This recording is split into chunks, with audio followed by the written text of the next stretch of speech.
Okay, good evening.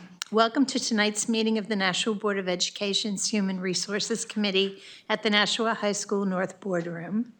It is October 28th, and it is 5:36 p.m., and I'm calling this meeting to order. We can begin with a roll call for attendance. Ms. Raymond? Okay. Thank you. Ms. Giglio? Here. Mr. Johnson? Here. Ms. Raymond is here. We also have Ms. Bishop. We have Dr. Andrade and Mr. Bowes. We have a quorum. Okay, great.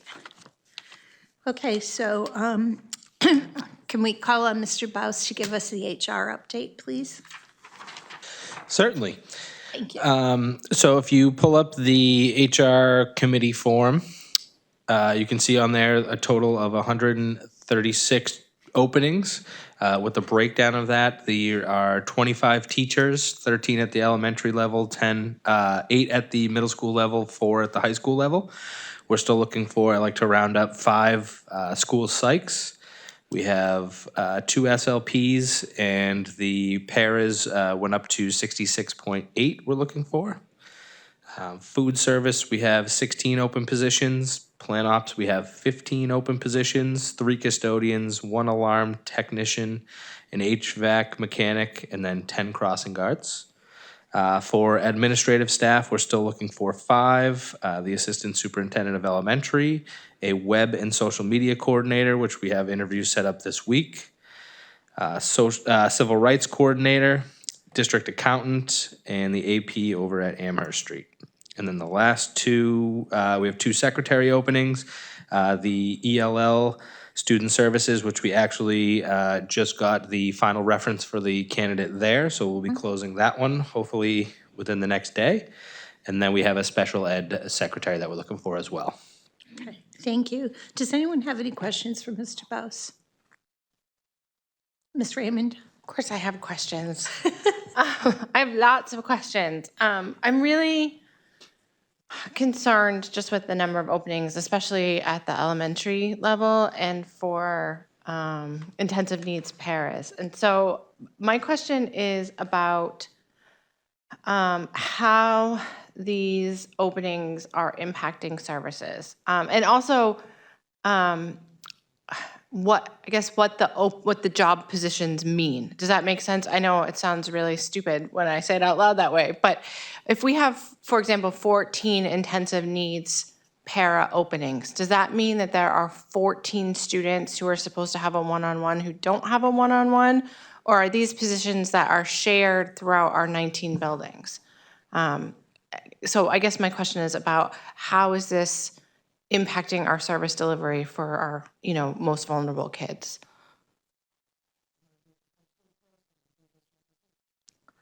Yeah, so what was the question around the posting? So if we have 14 openings for intensive needs paras, does that mean that we have 14 students who aren't getting their one-on-one para services, or are those things not directly connected that way? So we do have postings open that we actually have contracted service employees in at the moment. Okay. So it's almost like we're double dipping, but if we end up finding that extra para, we're going to lose that contracted service or move it elsewhere throughout the district. Okay. So the 14 is instructional paras? Oh, then I misunderstood Right, what and the INT 50 meant. Yeah, those are the instructional paras. And then the 52 are the district-wide paras. Okay. And then within the district-wide paras, it could be a one-on-one, or it could just be a para in, like a shared para, someone in a district-wide program, an intensive needs classroom. Okay. But to Mr. Bulsa's point, like the bigger question is about the services. Right, and so it's the opposite of what I thought then, because I was thinking we had more openings for people who weren't doing that direct intensive needs stuff, but we have more openings for people to do that intensive needs. Correct. Which is scarier. So this is the kind of conversation where we're obligated to provide those services. So this is where we would, to Mr. Balsa's point, we would look at agency paras. So we would look at outside agencies to see if we can bring in to provide those services.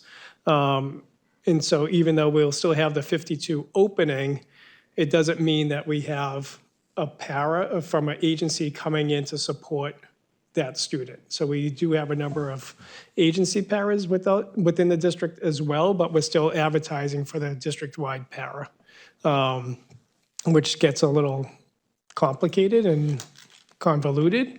But at the end of the day, it's always about your question, how are we servicing kids? Right. And then what does that look like?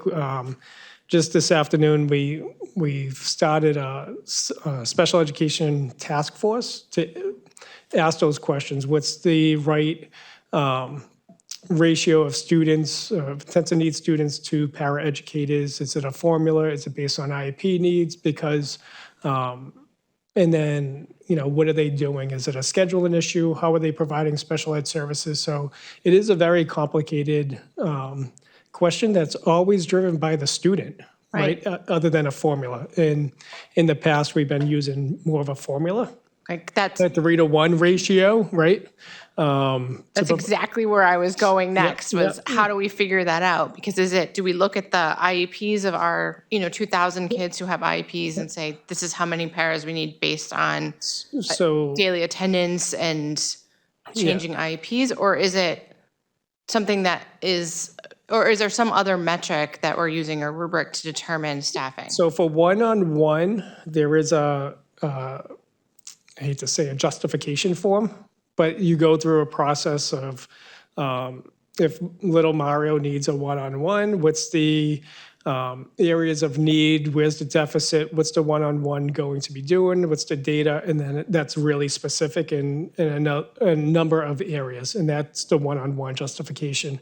And then for the group para, it's whether it's a 2-to-1 or a 3-to-1, depending on the level of need of that student. But typically, it's a 3-to-1 ratio that we're looking at. And does that 3-to-1, is that determined by the IEP or the 504 plan, or is that determined by our programming? It's more, both? quite honestly, a lot of it has been top down in the past, right? And so it is coming from central office to say, this is the ratio, this is the calculation that we're using. But we need to get better at that data. And then the other conversation is around, what are you using the paraeducators for? Is it a push-in model? What does inclusion look like? If you have students who are in the same intensive needs classroom, we'll pick on the elementary level, that you have a student who might be, we'll pick on Broad Street, just because that's the last school I passed, right? It's right there, So, but there might be an intensive needs classroom that has 3rd, 4th, and 5th graders in that classroom. And then when they're getting pushed into the regular education, they go into a 3rd, 4th, and 5th grade class, but they need para support. Is that 3 different paras that you need, but when they're in one setting, they only need 1 para. So, right, but then what's the special education supports that are needed in the regular ed classroom? Is it the supervision? So those are harder kind of conversations than a formula. So that's. And on these openings, are they weighted at the elementary level the way that the teacher openings are, or is it more broad throughout our grade levels? Like how they're posted, you mean? Or just where the openings are, right? Like where we need the bodies. The paras. Because, right, like we Like have you're talking 13, like first grade, like district-wide para for first grade at Amherst Street per se, is that what you mean? Right, like versus are we short paras mostly in the high school? Are we short paras mostly in the middle school? Or is it mostly in the elementary school? Or is Breakdown not- of paras, we're down 38 at the elementary level, 25 at the middle school level, 4 at the high school level. So it's pretty both middle and elementary. And the elementary is much more, like the urgency is there based on the level of the student's needs. And not to Right. say, like McCarthy needs more paras, but, like where we're looking at the immediate support is the younger kids, where you can provide more of that impact. Right. I mean, obviously legally we have to do this, but it's also the right thing to do. And so I really love to hear from the special education task force as they do their work, because this is not an area where I feel like I have enough knowledge to come up with any creative ideas. Like I feel like this is a a place where I personally need to do a lot of learning. Yeah. But when I look at the numbers of staffing, it as a parent, it's scary. Yeah. And again, we reach out to agencies every day because we know we have to provide those services. And so Right. we make every effort to, again, bring in the necessary personnel. Unfortunately, even agencies right now are short. There's Right, it's- just not a lot of people coming into wanting to be a special educator or a paraeducator. I mean, it's not just Nashua. I know this is a statewide and really a countrywide. Even in Massachusetts, where they pay significantly more, they're still having huge deficits. So I don't know what the answer is. I just wanted to understand the problem a little better. And then I had a question about a couple other things on the personnel list, but I think that's a I non-public think, question. yeah, I think, I have a question as well, and I do think we need to go into non-public for it before we discuss the personnel recommendations for tonight. So I'm looking for a motion to go into non-public. Motion to go into non-public. Okay, hold on. Let me flip the page. Second? Under, wait, we need to write Under, down the right. thing. We need to say the RSA. So under A, RSA 91A32, I'm going to say A and B because it's the personnel Right. recommendations. Yeah, that looks good. Wait, I didn't flip to the right page. A and B, it's made by Mr. Johnson. I'll second it. So this is for HR committee. So the roll call would be Mr. Johnson, Yes. Miss Gilio. Yes. Miss Raymond is a yes. And it is, I'm sorry, I forgot to note the time, 5:46. 6, got it. 6. So 10, 20. Okay. Oh. Hold on, I messed that up. It's fine. So non-public means everybody cleared out already, huh? Yeah. Are we all set? Okay. So moving on with tonight's HR committee meeting, there are, I need to make a motion to seal the minutes, oh, please. sorry.